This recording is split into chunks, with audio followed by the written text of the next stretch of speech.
how would he take a look at making a house more energy efficient for a 1970 block house that already has a 14-SEER package unit on top, newer windows, decent insulation. It's got the old metal trunk work, and the evap cooler's been taken off a long time ago. Good. Yeah, so I'd want to look at the room pressures, make sure the airflow is circulating out of the room well.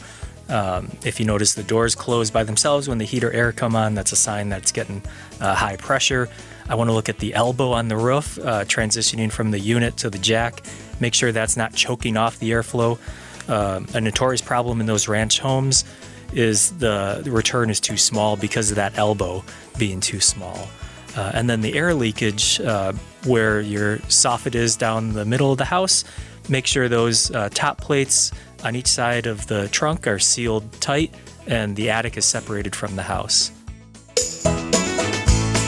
Rosie on the house, every Arizona homeowner's best friend.